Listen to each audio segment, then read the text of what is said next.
ना रुकेगा तू, ना मुड़ेगा तू, मेरे साथ कर शपथ, कर शपथ, कर शपथ, क्योंकि ये है अग्निपथ, अग्निपथ, अग्निपथ। आप देख रहे हैं अग्निपथ एकेडमी का ऑनलाइन प्लेटफॉर्म। मेरा नाम विश्वेंद्र सिंह जादव ने। आज हम लोग पॉलिटी सेशन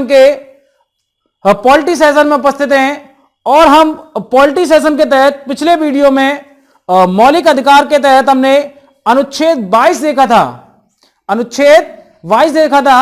अब हम अनुच्छेद 22 से आगे बढ़ेंगे और अगले सेशन में पहुंचेंगे तो देखेंगे अनुच्छेद 23 और 24 शोषण के विरुद्ध अधिकार।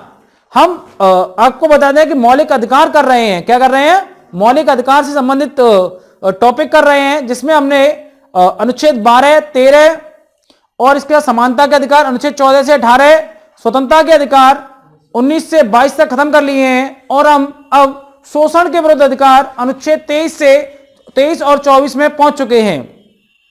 यदि आपको हमारा वीडियो पसंद आता है तो आप हमारे वीडियो को अधिक से अधिक शेयर करें। और मैंने आपको पिछले वीडियो में बताया था कि हमारा वीडियो जब भी आता है 8 बजे आता है और आपको उसका नोटिफिकेशन 7, सवा 7 बजे तक मिल जाता है। इतने बीच में आपके पास समय होता है शेयर करने का। जब भी हमारा वीडियो आप शेयर करें तो हैशटैग नॉक नॉक, क्या करें? Hashtag knock knock Agnipath. इसका मतलब क्या है? अपनी बुद्धि खोल ले तू, तेरे दरवाजे पर अग्निपथ आया है, पढ़ ले, पढ़ ले और सिलेक्शन लेके दिखा, क्योंकि वर्दी तेरा इंतजार कर रही है और तेरे पिता का सिर फख्र से उठने के लिए तैयार है। तो पढ़ ले Agnipath, hashtag knock knock, knock knock, knock knock. हम देखते हैं शोषण के विरुद्ध अधिकार अनुच्छेद 23 और अनुच्छेद 24 शोषण के विरुद्ध अधिकार क्यों दिए गए? ताकि किसी वर्चस्व जो ताकतें हैं, वर्चस्व व्यक्ति हैं, उनके द्वारा किसी का शोषण न किया जाए। शोषण किस किस का हो सकता है? सबसे बड़ी बात तो यह है, शोषण जो हो सकता है सबसे पहले महिलाएं, बच्चों का, इसके अलावा दलितों का, विकलांगों का, ये कैसे लोग हैं? आदिवासियों का, गरीबों का, भीख मांगने वालों का, जिनके पास मकान नहीं है उनका, इन सब का क्या हो सकता है? शोषण हो सकता है। इनका शोषण ना हो, इसलिए यह संभावना थी कि भारत जैसा विकसित हुआ है उसमें जो कमजोर वर्ग हैं उनका शोषण लोग कर सकते हैं, उनका शोषण ना हो इसके लिए मूल अधिकार दिया गया शोषण के विरुद्ध अधिकार। इसमें अनुच्छेद 23 और 24 डाला गया। अनुच्छेद 23 में कहा गया किसी का भी शोषण नहीं होगा, किसी का भी शोषण नहीं होगा। क्या कहा गया अनुच्छेद 23 में? किसी का भी शोषण नहीं होगा। और 24 में क्या कहा गया? बच्चों का शोषण नहीं होगा। क्या कहा गया? बच्चों का शोषण नहीं होगा। आप में से कोई भी बच्चा नहीं है, सभी लोग एडल्ट हैं, इसलिए आपका शोषण नहीं हो रहा, आपको पढ़ाया जा रहा है। तो किसी का भी शोषण नहीं होगा, अर्थात मानव के दुर्व्यापार, बेगार और बलात्संग का प्रतिषेध। इसी प्रकार बच्चों का शोषण नहीं होगा, अर्थात कारखानों आदि में बच्चों को नियोजित नहीं किया जाएगा। अब हम अनुच्छेद 23 को और अनुच्छेद 24 को देखते हैं अलग अलग करके। अनुच्छेद 23 के दो भाग हैं, 23(1) और 23(2). अनुच्छेद 23(1) में 3 चीजों का प्रतिषेध किया गया है। उसमें एक है मानव के दुर्व्यापार का, दूसरा है बेगार का और तीसरा है अन्य बलात्संग का। मानव के दुर्व्यापार, बेगार और अन्य बलात्संग का प्रतिषेध किया गया है। मानव के दुर्व्यापार का मतलब होता है ह्यूमन ट्रैफिकिंग। क्या होता है? ह्यूमन ट्रैफिकिंग मतलब मानव को खरीदना या बेचना, मानव को खरीदना या बेचना ह्यूमन ट्रैफिकिंग या मानव दुर्व्यापार कहलाता है। अगर हम मानव के खरीदने और बेचने को, क्रय विक्रय को देखें तो हमें यूरोप और अमेरिका में ऐसी प्रथाएं अधिक मिलती हैं जहां पर मानव को खरीदा और बेचा जाता था। तो हम अगर देखें यूरोप और अमेरिका में क्या था, दासों को दास प्रथा, क्या बोल सकते हैं, दास प्रथा थी। क्या थी? दास प्रथा। वहां पर जो दास जो होते थे, मानव होते थे, उनकी खरीद फरोख्त की जाती थी, बाकायदा उनकी मंडी लगती थी। जैसे आपने सुना होगा भैंसों की मंडी लगती है, ऊंटों की मंडी लगती है, सब्जी की मंडी लगती है। ऐसे क्या थी, वहां पर लोगों की मंडी लगती थी जहां पर देशों को, दासों को खरीदा और बेचा जाता था और इनको एक जानवर की तरह घर में रखा जाता था। लेकिन भारत में यदि हम गौर करें तो हमें ऐसी प्रथाएं नजर नहीं आती जहां पर दासों को इस तरह मंडी लगाकर खरीदा या बेचा जाता था, और अगर होंगी तो उसके प्रमाण हमारे पास नहीं है। तो ऐसा हम समझ सकते हैं कि भारत में ऐसी दास प्रथाएं नहीं थी कि जिस प्रकार यूरोप और अमेरिका में थी, जहां पर लोगों को खरीदा और बेचा जाता था और उनके संग मानव की तरह नहीं बल्कि दासों की तरह व्यवहार किया जाता था। इसीलिए जो अमेरिका का संविधान है उसमें 13वां संविधान संशोधन किया गया।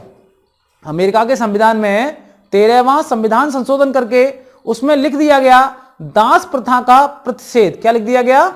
दास प्रथा का प्रतिषेध। लेकिन हमारे यहां ऐसा नहीं है, इसलिए अनुच्छेद 23(1) में कहीं भी दास प्रथा शब्द का प्रयोग नहीं किया गया है। तो भारत के संविधान में दास प्रथा शब्द का प्रयोग नहीं है। क्यों नहीं है प्रयोग? क्योंकि ऐसी दास प्रथा हमारे यहां नहीं थी। जब ऐसी दास प्रथा थी नहीं हमारे यहां तो उसका प्रयोग हम कैसे कर सकते हैं? लेकिन फिर भी मानव को खरीदा और बेचा तो जा ही रहा था। आप देख सकते हैं वेश्यावृत्ति, वेश्यावृत्ति में क्या होता है? क्या मानव बिकता नहीं है? क्या वेश्यावृत्ति के लिए लड़कियों को बेचा नहीं जाता है?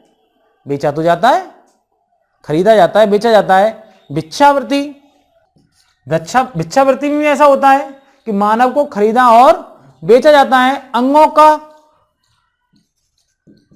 अंगों का व्यापार होता है, उसमें भी मानव को खरीदा बेचा जा रहा है।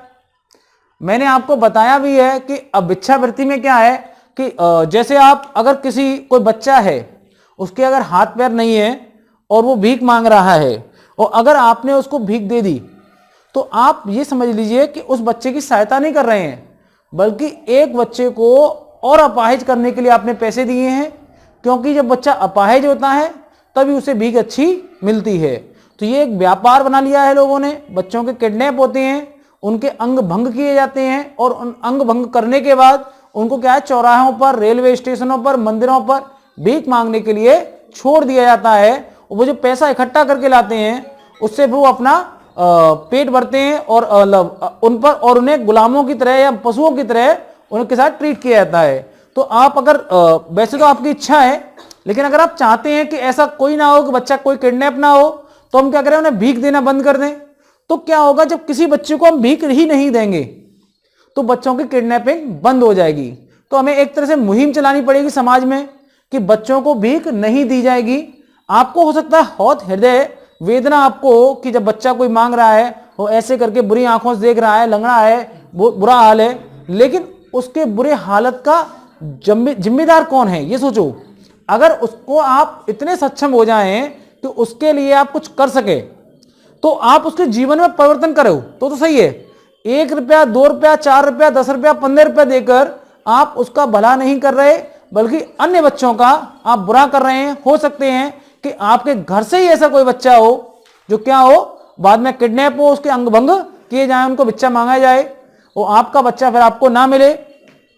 तो ऐसा ना हो तो इसके लिए क्या करना होगा, आपको बच्चों को भीख देना बंद करना होगा। लड़कियां भी आजकल ऐसी बहुत सी हैं, आप जो बच्चे बड़े बूढ़े लोग भी होते हैं, इनके हाथ पैर कटे होते हैं, आप सोचो कि जिसके हाथ पैर कटे हैं वो ऐसी बुरी स्थिति में आ कैसे गए? आ नहीं गए, उनके पीछे गिरोह काम करता है पूरा। उनके पीछे क्या काम करता है? गिरोह काम करता है, जो इस बात को ध्यान में रखता है कि ऐसे लोगों को लगाए, ऐसे लोगों में दया आए। क्या है? दया आए। तो आप वहां भीख ना दें। अगर आपको ऐसा कोई मिले तो आप 15 रुपए 20 रुपए अलग से निकालें और कहेंगे हम शिक्षा पर दान करेंगे। और अग्निपथ एकेडमी आपकी शिक्षा की तरफ पूरी तरह से सजग है, आप यहां पर दान कर सकते हैं। तो वैश्यावृत्ति अंगों का व्यापार, यह भी क्या है? मानव की खरीद फरोख्ती करना है। क्या है? मानव की खरीद फरोख्त करना है। एक आपने सुना होगा देवदासी प्रथा। देवदासी प्रथा कभी आपने सुना है? देवदासी प्रथा क्या होती है? क्या होता था कि कुछ महिलाएं होती थी, वो जो इष्ट होता था, जो भगवान होता था मंदिर का, उसकी सेवा के लिए अपना घर बार छोड़कर मंदिर में रहने लगती थी। जब वो मंदिर में रहने लगती थी उन्हें देवदासी कहा जाता था। आपको सुनने में अच्छी लग रही थी, लेकिन धीमे धीमे क्या हुआ, ऐसी परंपराएं बढ़ने लगी और अब ये महिलाएं ना तो घर जा सकती थी और मंदिर में इनके साथ जो पुजारी होते थे, बड़े बड़े मंदिर होते थे, इनके साथ बहुत बुरे सलूक करते थे।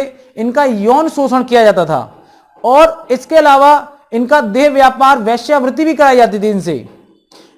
ऐसी एक दक्षिण भारत की मूवी देखी हुई है मैंने, नाम तो मुझे नहीं याद है, लेकिन अगर आप देवदासी प्रथा के नाम से कोई मूवी निकाल के देखो, शायद हो सकता है आपको यूट्यूब पर वो मूवी मिल जाए। तो आप देवदासी प्रथा में क्या होता था? वास्तव में वो मंदिर के नाम पर महिलाओं का शोषण किया जा रहा था। क्या किया जा रहा है? महिलाओं के साथ दुर्व्यापार किया जा रहा है। क्या किया जा रहा है? इसके अलावा इसमें लिखा गया है कि इसमें क्या लिखा गया है कि दास प्रथा का कोई भी रूप, क्या? दास प्रथा का कोई भी रूप प्रतिबंधित है। क्या है?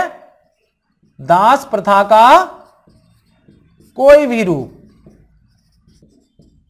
क्या है? बैन है, प्रतिबंधित है। मतलब न्यायालय साफ साफ कह दिया अनुच्छेद 23(1) के तहत कि भैया दास प्रथा कोई भी रूप होगा, बंद है।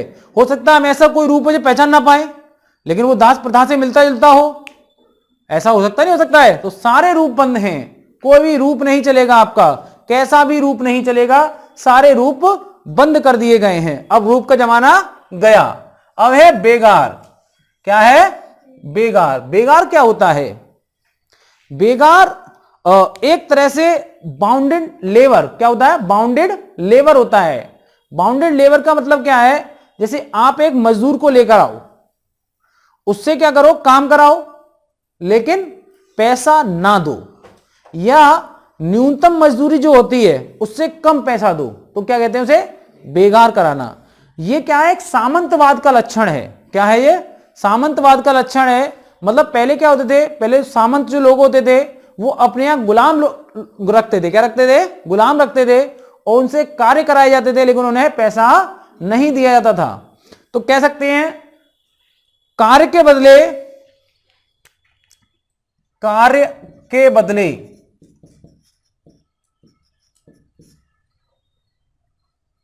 मजदूरी ना देना, या कार्य के बदले मजदूरी ना देना, या न्यूनतम मजदूरी से कम देना, क्या कहलाती है? बेगार कहलाती है। अगला क्या है? अन्य बलाश्रम। भाई ऐसा ही नहीं है कि कार्य के बदले मजदूरी ना देना, न्यूनतम मजदूरी से कम देना। कभी कभी क्या होता है, किसी व्यक्ति को डराकर भी काम कराया जाता है। भाई आपकी कोई ऐसी बात जो किसी को पता चल गई, अब क्या होगा? वो आपको क्या करेगा? ब्लैकमेल करेगा और आपसे क्या करेगा? काम कराएगा। ऐसा होता नहीं कि आप कोई ऐसी हरकत करते थे और आपकी बहन को पता चल गई, तो बहन क्या करेगी? जैसी मम्मी गई पोंछा लगा, क्या करेगी? नहीं तो कह दूंगी, जो फोटो रखा है मुझ पे, तो उसे क्या कहते हैं? डराना। अगर ऐसा कोई बहन करे, समझ लो वो आपके अनुच्छेद 23(1) के मौलिक अधिकार का हनन कर रही है। क्या है ये? अनुच्छेद 23(1) के मौलिक अधिकार का हनन है। इसी प्रकार कोई मित्र हो, वो भी आपको डरा सकता है। डराना तो डरना नहीं है, क्या नहीं करना है? डरना नहीं है। कौन कह गया ये? Mountain Dew. या क्या हो सकता है? डराना। अब आप डरे या आपका कोई वीडियो है तो मजदूरी या मजबूरी का फायदा उठाना। आपने गाना सुना था, हाय हाय मजबूरी। ये मौसम और ये दूरी, तो ये क्या है? वही मजबूरी है। इस मजबूरी का लोग फायदा उठा सकते हैं कि आपको कोई काम कराना था, आपकी उंगली दबी हुई थी और आपको उस बेंच से निकालनी थी, इसलिए आपको क्या कहना पड़ा? उससे विनम्र तरीके से बात करनी पड़ेगी, 100 रुपए दूंगा, चल मुझे छोड़ दे। तो ये सब क्या है? अन्य बलात्श्रम में आते हैं। किस में आते हैं? अब ये तीनों अधिकार किस किस के विरुद्ध मिले हैं? अच्छा, मानव के दुर्व्यापार और या फिर बेगार या अन्य बलात्श्रम, इससे किसको खतरा है? जब मैं आपको मानव के दुर्व्यापार पढ़ा रहा था, बेगार पढ़ा रहा था और अन्य बलात्श्रम पढ़ा रहा था, तो कभी आपके दिमाग में यह आया कि सरकार हमारे संग ऐसा कर सकती है? क्या सरकार, मैं सरकार की बात कर रहा हूं, किसी एक व्यक्ति की बात नहीं कर रहा, क्या भारत सरकार किसी के संग ऐसा कर सकती है? हमें सरकार से खतरा है इन चीजों के लिए या फिर हमें लोगों से खतरा है? भाई आपके दुर्व्यापार जो वेश्यावृत्ति है, सरकार कराती है वेश्यावृत्ति। भीख सरकार मंगवाती है आपसे, बच्चों से। ऐसा होता है क्या? क्या सरकार, कभी आपने सुना है कि काम कराने का मजदूरी नहीं देती, लोगों की नौकरी के पैसे नहीं देती? जितनी सरकारी आप किसकी तैयारी करने आए? सरकारी नौकरी की। क्यों? काम तो हो या ना हो, पैसा सॉलिड मिलता है। आप सब क्यों आए हैं? कि पैसा बहुत अच्छा मिलता है और परमानेंट मिलता है। एक बार लग गई नौकरी तो उसके बाद समझो भूल जाओ कि नौकरी छूटेगी। प्राइवेट में ऐसा नहीं है, प्राइवेट छूट जाती है। मैंने ऐसे लोग भी देखे हैं जिनको 1 महीने जॉब करा ली जाती है, उसका पैसा नहीं दिया जाता उन्हें। तो अब इन चीजों से खतरा किसको है? व्यक्तियों से खतरा है, राज्य से खतरा नहीं है। किससे खतरा है? व्यक्तियों से। क्या ऐसा केवल नागरिकों के साथ हो सकता है? अगर कोई विदेशी व्यक्ति यहां पर नौकरी करने आता है तो उसके साथ भी ऐसा हो सकता है? तो क्या अगर उसको हम दुर्व्यापार या बेगार या फिर उसका अन्य बलात्सर्म करें तो क्या वो सही है? तो नागरिकों को और गैर नागरिकों को दोनों को ही अधिकार प्राप्त है। चाहे वो डोनाल्ड ट्रंप हो, चाहे वो गांव का मुखिया राम सिंह हो। कौन हो? राम सिंह। सबको यह अधिकार प्राप्त है। तो अब इसका मतलब राज्य के विरुद्ध प्राप्त है। ये किसके विरुद्ध है? हमें राज्य के विरुद्ध प्राप्त है, प्लस व्यक्तियों के विरुद्ध भी प्राप्त है। ठीक है? और नागरिकों को और प्लस अनागरिकों को, दोनों को प्राप्त होगा। राज्य के विरुद्ध प्राप्त है, व्यक्ति के विरुद्ध प्राप्त है, नागरिकों को और गैर नागरिकों को, दोनों को प्राप्त होगा। यह आपका अनुच्छेद 23(1) हो गया। अब इसमें दूसरा भाग देखते हैं हम। अनुच्छेद 23(1) में मानव के दुर्व्यापार, मानव के वेगार और मानव के बलात्श्रम का प्रच्छेद है। और इसमें एक बात तो लिखी गई है, इस उपबंध में के तहत अगर कोई व्यक्ति इसका उल्लंघन करता है तो वो विधि द्वारा दंडनीय होगा। क्या होगा? विधि द्वारा दंडनीय होगा। मतलब इस उपबंध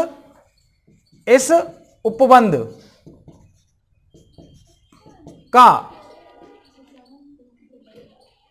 उल्लंघन अपराध होगा। अब मुझे एक बात बताइए, इस उपबंध का उल्लंघन अपराध होगा, इसमें सीधी सी बात छपी हुई है कि अनुच्छेद 23 पर्याप्त नहीं है। अनुच्छेद 23 पर्याप्त नहीं है, बल्कि इसका पालन करने के लिए संसद को कोई विधि भी बनानी पड़ेगी जिसमें इस बात का जिक्र हो कि अगर आपने मानव को बेचा, महिलाओं से वेश्यावृत्ति कराई, महिलाओं को बेचा, बच्चों को बेचा, बच्चों से बिच्छा मंगवाई या किसी का काम कराने का पैसा नहीं दिया तो आप पर यह कार्रवाई होगी और आपके इतने दिन की सजा होगी। ऐसे प्रावधान होने चाहिए। इसका मतलब कोई ना कोई अधिनियम संसद बनाएगी।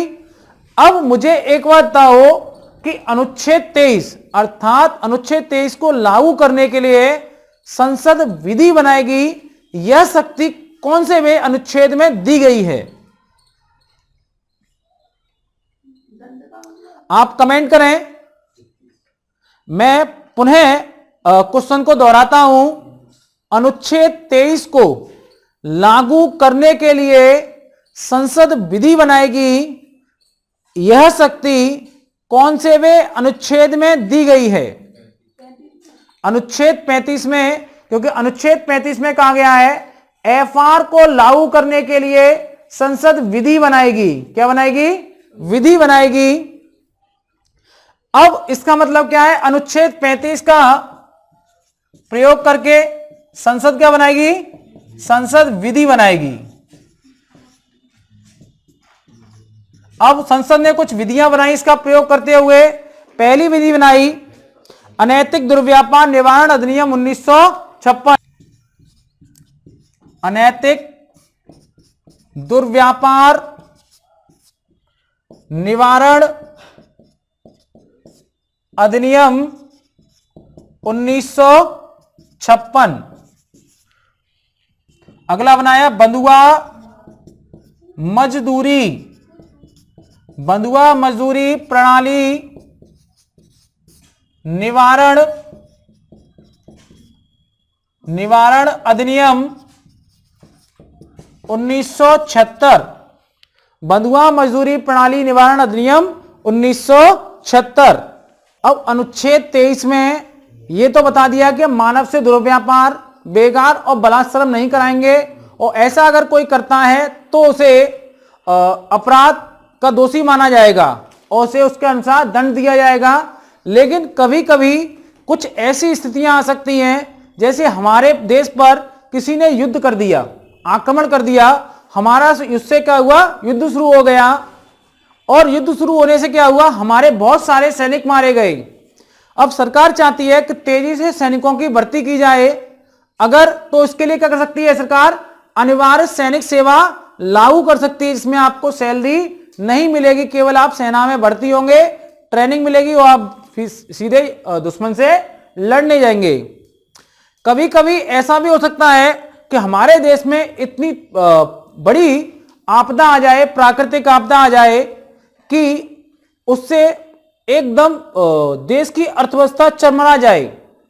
अब सरकार ऐसे में उम्मीद कर सकती है कि सभी व्यक्तियों पर एक दायित्व आरोपित कर सकती है कि सभी व्यक्ति सामाजिक कार्य करेंगे, सामाजिक सेवा करेंगे, इतने इतने पैसे देंगे या ये सेवा आप करेंगे। तो राज्य को यह अधिकार दिया गया है अनुच्छेद 23(2) में कि 23(1) की कोई भी बात राज्य को अनिवार्य सेवा, कौन सी? सैनिक सेवा और अनिवार्य सामाजिक सेवा करने से नहीं रोकेगी। तो आप लिख सकते हैं अनुच्छेद 23(2) में, अनुच्छेद 23(2) में लिख सकते हैं, लिखें राज्य को, किसको? राज्य को सार्वजनिक प्रयोजन के लिए अनिवार्य सेवा लागू करने से नहीं रोकेगी। सार्वजनिक प्रयोजन के लिए अनिवार्य सेवा लागू करने से नहीं रोकेगी। अनुच्छेद 23(2) में यह बात कह दी गई है। और ये सेवाएं कौन कौन सी हो सकती हैं? एक हो सकती है सैनिक सेवा, सैनिक सेवा मतलब किसी युद्ध के समय, और एक हो सकती है सामाजिक सेवा। सामाजिक सेवा कब हो सकती है? किसी प्राकृतिक आपदा के समय या सामाजिक संकट के समय। कब अनिवार्य हो जाएगी? प्राकृतिक आपदा या सामाजिक संकट।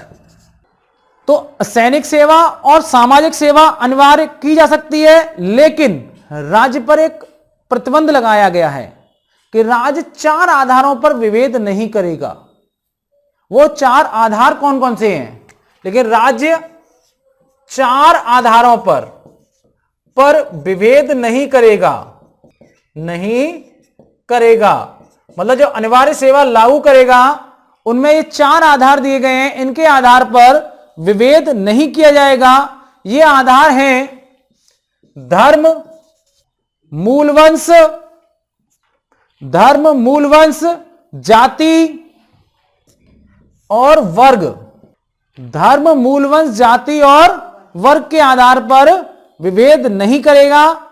इसमें सीधी सी बात यह कही गई है, अर्थात वह अगर लिंग के आधार पर विभेद करना चाहे तो कर सकता है। अनिवार्य सेवा लागू करते समय अगर राज्य को यह लगता है कि महिलाओं की अपेक्षा पुरुषों को भर्ती किया जाए तो उसमें कोई नहीं है, क्योंकि शारीरिक रूप से महिलाओं की अपेक्षा पुरुष मजबूत होते हैं। क्या वह आयु के हिसाब से विभेद कर सकता है? भाई कभी ऐसा ना हो कि अनिवार्य सेवा लागू हुई और एक 18-19 साल लगा, मैं नहीं जाऊंगा। क्यों नहीं जाएगा भाई? अनिवार्य सेवा लागू है तो 5 साल के बच्चे को भेजो मेरे भतीजे को। अरे क्या चला जाएगा वो? अरे 5 साल का बच्चा है, लड़ना जानता होगा वो अलग बात है। घर में गाड़ी लेके हूं करता रहता है, इसका लड़ना थोड़ी सीख गया वो। तो आयु के आधार पर विभेद कर सकते हैं हम, लिंग के आधार पर विभेद कर सकते हैं, और निवास स्थान, किसके आधार पर? निवास स्थान और जन्म स्थान, इनके आधार पर क्या कह सकता है? विभेद किया जा सकता है। लेकिन किन आधारों पर विभेद नहीं करेगा? धर्म, मूलवंश, जाति और वर्ग के आधार पर विभेद नहीं करेगा, लेकिन लिंग, आयु, निवास स्थान और जन्म स्थान के आधार पर विभेद कर सकता है। अब हम देखते हैं अनुच्छेद 24। अनुच्छेद 24 में बाल शोषण पर रोक लगाई गई है। इसमें कहा गया है कि इसमें कहा गया है 14 वर्ष के तक के बच्चों को 3 तरह के कार्यों में नियोजित नहीं किया जाएगा। पहला है कारखानों में, दूसरा है खानों तो माइंस में, खानों मतलब माइंस में, और तीसरा कहा गया अन्य परिसंकटात्मक कार्यों में, वो कह सकते हैं अन्य जोखिम भरे कार्यों में। अगर हिंदी में लिखना चाहें शुद्ध में तो परिसंकटात्मक, क्या बोलते हैं? परिसंकटात्मक कार्यों में। अब आपको यह तो समझ में आ रहा हो कारखानों में नियोजित नहीं किया जाएगा, इसको कोई समझाने की आवश्यकता है क्या? खानों में नियोजित नहीं किया जाएगा, इसको कोई समझाने की आवश्यकता है क्या? लेकिन अन्य जोखिम भरे कार्यों में नियोजित नहीं किया जाएगा, इसका मतलब इसकी व्याख्या की जा सकती है। एक अधिनियम बनाया गया कारखाना अधिनियम 1948। क्या बनाया गया इसके लिए? कारखाना अधिनियम 1948। और इसके लिए बनाया गया खान अधिनियम 1952। ये शाहरुख खान वाला खान नहीं, माइंस वाला खान है। खान अधिनियम 1952। क्या बनाया गया? खान अधिनियम 1952। अब जो अन्य जोखिम भरे कार्य हैं इनकी व्याख्या कर सकते हैं। एक अधिनियम बनाया गया इसके लिए, बाल नियोजन अधिनियम 1938। क्या बनाया गया? बाल नियोजन अधिनियम 1938। क्या बनाया गया? 1938 बनाया गया। अब बाल नियोजन अधिनियम 1938 में बहुत सारे कार्य बताए गए कि ये कार्य 14 साल तक के बच्चे नहीं कर सकते, लेकिन इसमें एक कार्य शामिल नहीं था, वो था भवन निर्माण। भवन निर्माण शामिल नहीं था। हमारे न्यायालय के पास यह मामला गया कि उसमें कहा गया कि बाल नियोजन में अधिनियम में बाल निर्माण शामिल नहीं है, इसलिए हम बच्चों को इसमें नियोजित कर सकते हैं। लेकिन क्या भवन निर्माण का कार्य जोखिम भरा कार्य नहीं है? तो न्यायालय ने कहा शामिल नहीं है तो हम कर देते हैं। तो क्या कर दिया उन्होंने? बाल निर्माण को भी इसमें शामिल कर दिया। न्यायालय ने कहा, सभी राज्य सरकारों को आदेश दिया कि आप बाल नियोजन अधिनियम 1938 में क्या करें? भवन निर्माण को भी शामिल करें। क्या करें? भवन निर्माण को भी शामिल करें। एक व्यक्ति हुए, उनका नाम था एससी मेहता। कौन था? एससी मेहता। एससी मेहता इन्होंने एक जनहित याचिका दायर की। क्या की? जनहित याचिका। ये एक तमिलनाडु में जगह है, अगर आपने नहीं सुनी है तो बता दूं, शिवकाशी। क्या है? तमिलनाडु में एक जगह है शिवकाशी। शिवकाशी ये कहां पर है? तमिलनाडु में है। और इसे क्या है? माचिस और पटाखे बनाए जाते हैं। क्या बनाए जाते हैं यहां पर? माचिस और पटाखे बनाए जाते हैं। अब माचिस और पटाखे का जो कार्य है वो जोखिम भरा कार्य है, और इसमें बच्चे कार्य करते थे इन तमिलनाडु शिवकाशी में। तो एससी मेहता ने कहा कि इन बच्चों को बचाया जाए और न्यायालय ऐसे आदेश जारी करे जिससे इन बच्चों का संरक्षण हो सके। न्यायालय ने आगे आकर इनके संरक्षण का प्रयास किया और कहा कि यदि जोखिम भरे कार्यों में कोई भी व्यक्ति, कोई भी बच्चा यदि जोखिम भरे कार्यों में कार्य करता है तो उसको पहले उससे निकाला जाएगा जिससे वह कार्य ना कर सके, और साथ ही बच्चे का पुनर्वास। भाई अब बच्चा निकल तो आया, अब कमा नहीं रहा तो क्या करेगा? पढ़ा भी है नहीं, तो 20,000 रुपए जो व्यक्ति कार्य कराया था उसे कहते हैं नियोक्ता। क्या कहते हैं? नियोक्ता। क्या बोलते हैं उसे?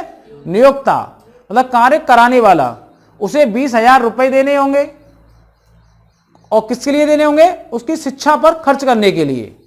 साथ ही न्यायालय ने कहा कि उस बच्चे की जगह उस परिवार के किसी व्यक्ति को अपने यहां नौकरी पर रखना होगा, लेकिन यदि उस बच्चे के परिवार में ऐसा कोई व्यक्ति नहीं है जो वो रोजगार प्राप्त कर सके, तो 20,000 रुपया जो नियोक्ता ने दिया था नौकरी करने वाले देने वाले ने, और साथ में 5,000 रुपए सरकार देगी, और इस प्रकार 25,000 रुपए इकट्ठा किया जाएगा जो चाइल्ड फंड में डाला जाएगा। किसमें जाएगा? चाइल्ड फंड में।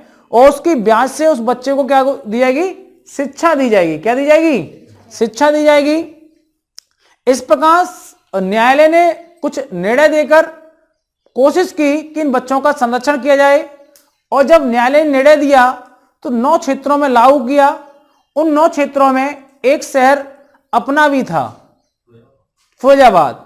फिरोजाबाद में काम करने वाले कारखाने में बच्चों को निकालने के लिए घोषणा की गई, और कहा गया कि फिरोजाबाद की जो कारखाने हैं, कांच की चूड़ियों कारखाने हैं, उनमें जितने बच्चे भी कार्य करते हैं उनको अब यहां से निकाला जाए। लेकिन समस्या क्या थी? समस्या दो चीजों की थी। ये जितने भी कार्य हैं, माचिस के हों, पटाखे के हों, हीरा काटने का हो, ताला बनाने का हो, चूड़ी का कार्य हो, ये सभी कार्य कैसे हैं? अनौपचारिक हैं। इनमें कोई नौकरी परमानेंट तो मिलती नहीं है, ना ही कोई काम परमानेंट होता है। जब नौकरी परमानेंट नहीं, काम परमानेंट नहीं, तो इन पर लगाम लगाना मुश्किल है। अब इन पर क्या थी? लगाम लगाना मुश्किल थी। साथ ही इसलिए बहुत ज्यादा प्रभाव नहीं पड़ा। साथ ही जो बच्चे कार्य कर रहे थे वो जागरूक नहीं थे, पढ़े लिखे नहीं थे, उन्हें अपने अधिकार नहीं पता था। जब जिस व्यक्ति को अधिकार ही नहीं पता अपने, वो व्यक्ति कैसे कार्य कर अपने अधिकार को जान सकता है? लेकिन फिर भी यह बात मानी जा सकती है कि न्यायालय ने निर्णय दिया उससे एक फायदा हुआ कि अब बच्चों का शोषण करना उतना आसान नहीं रहा।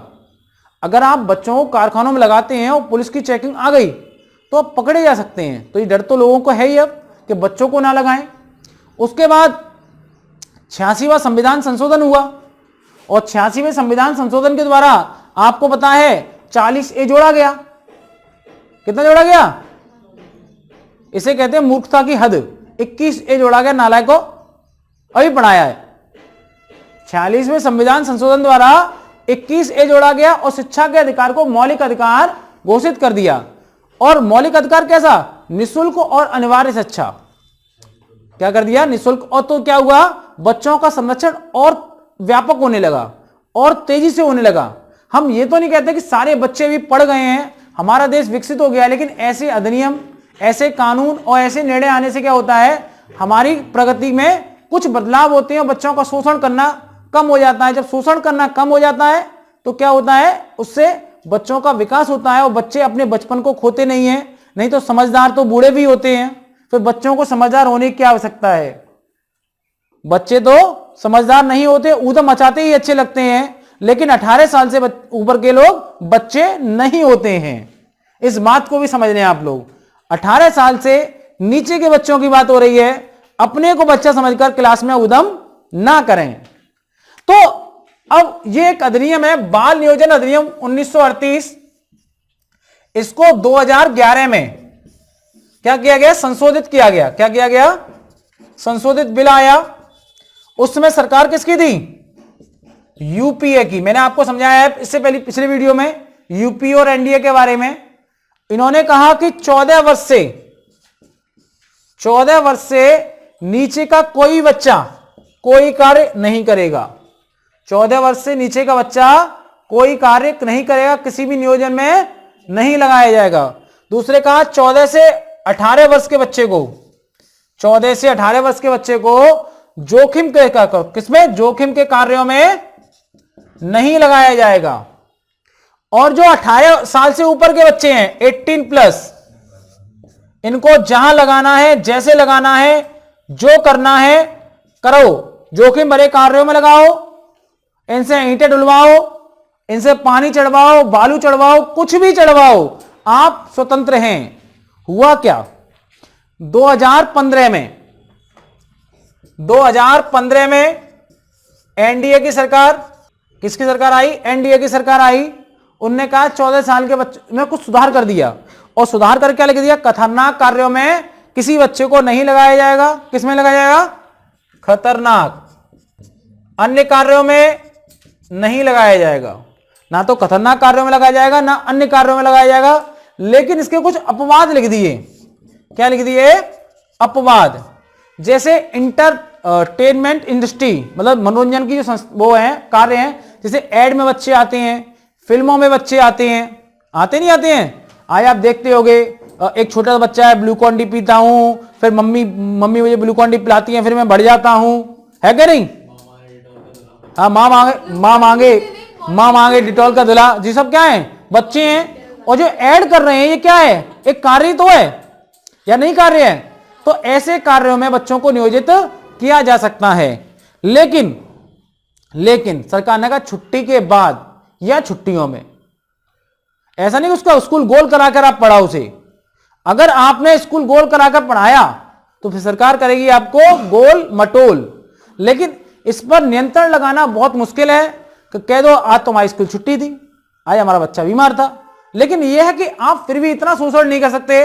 अगर कोई बच्चा कहे अच्छी मॉडलिंग कर रहा है और मीडिया पूछे कि आपको दबाव तो पड़ा एक्टिंग कराई जा रही है, उसने हाँ कर दी, तो माँ बाप की फिर खैर नहीं। फिर क्या आएगा, पुलिस का डंडा। क्या आएगा, पुलिस का डंडा। अब एक बात बताओ, जैसे कोई खिलाड़ी है, विराट कोहली है। अब विराट कोहली जब खेलना शुरू किया होगा, उसने तो कौन सी उम्र शुरू किया होगा, क्रिकेट, भाई 18 साल से कम ही होगा। क्या जो खेल है वो जो खेल रहा है, क्या वो खेल उसका काम है या वास्तव मनोरंजन है? वो मनोरंजन नहीं है। मनोरंजन वो होता है जब हम अपने बल्ले कंधे बल्ला रख के चलते हैं और चल रहे। लेकिन ये पैड पहनकर लगातार कोचिंग करते हैं, इन्हें बाकायदा ट्रेंड किया जाता है 6-7 घंटे 8 घंटे। इन्हें अच्छा नहीं लगता क्रिकेट, इन्हें अच्छा लगता है गुल्ली डंडा, फिर इन्हें अच्छा लगता है घूमना, ताकना, झांकना, इन्हें खेल नहीं अच्छा लगता। 11-12 साल के बच्चे को आप 6 घंटे प्रैक्टिस कराओ, अच्छा लगेगा उसे क्रिकेट की? उसे क्रिकेट बुरा लगता है। लेकिन बड़ा होता है तो उसे इंटरेस्ट आने लगता है। बहुत सारे ऐसे बच्चे हुए जैसे रोहन गावस्कर। आपने अगर सुनील गावस्कर का नाम सुना हो, उनके पुत्र का नाम था रोहन गावस्कर। सुनील गावस्कर सचिन तेंदुलकर से पहले भारत के सबसे अच्छे बल्लेबाज थे। उसके बाद उनके पुत्र रोहन गावस्कर हुए, वो भी पिता क्रिकेटर, तो वो भी क्रिकेटर बने और वो बस क्रिकेटर ही बने, अच्छा कभी खेले ही नहीं। तो कारण क्या था? उनको तो ट्रेनिंग दी गई। आप समझ रहे हैं, तो खेल में हो, चाहे वो मनोरंजन की इंडस्ट्री में हो, फिल्म में काम करना हो, वेब सीरीज में काम करना हो, छुट्टी के बाद या छुट्टी के समय या छुट्टियों में करेंगे तो ये आपका अनुच्छेद 24 समाप्त हुआ।